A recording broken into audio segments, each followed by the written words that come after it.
important to being a good dog trainer, and that is remembering that there are different species.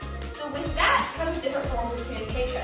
While people communicate verbally, dogs communicate entirely based off of body language. With that, we want to remember that when we're teaching them something, we want to use the way that they communicate, the way that they understand things. Because imagine if you were going to a class. This class is incredibly important. You need this class to do whatever you want to do in life successfully. You walk into class, you're so excited, you have all your stuff ready, you're prepared to learn this material. You get in there, your professor doesn't speak English or doesn't speak whatever language you speak. How are you going to learn? You're being set up for failure, essentially. With dogs, we have to remember they speak an entirely different language than we do, and if we don't adapt to them, they are never going to learn. And with that, we have very handy a leash. So, Bo can either be a dog trainer's dream or a dog training nightmare.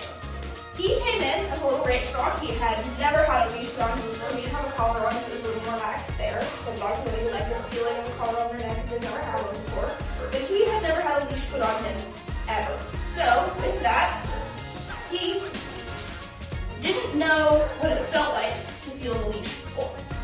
With that, because of opposition reflex, which is his natural drive to pull against, he just wanted to pull and pull and pull against that collar, and he did not like the feeling of it. So instead of just letting him pull and pull and pull, I taught him what's called leash pressure. Leash pressure is teaching your dog to give to the pressure, and then it will go away. That way they don't learn to pull and pull and pull. They learn that just simply giving into the pressure makes it go away.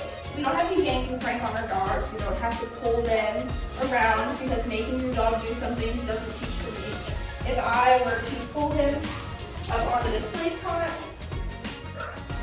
he didn't learn place there at all. He didn't. I made him do it. However, if I lightly pull in the direction he was properly communicated with, to move in this direction.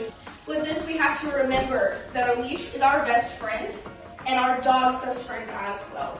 The leash lets us communicate 110% of the time if used properly what we want our dogs to do.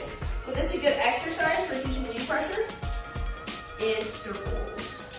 So I'm simply applying a little bit of leash pressure. A little closer. I'm applying a little bit of leash pressure. The moment his foot moves, I'm drastically dropping that leash.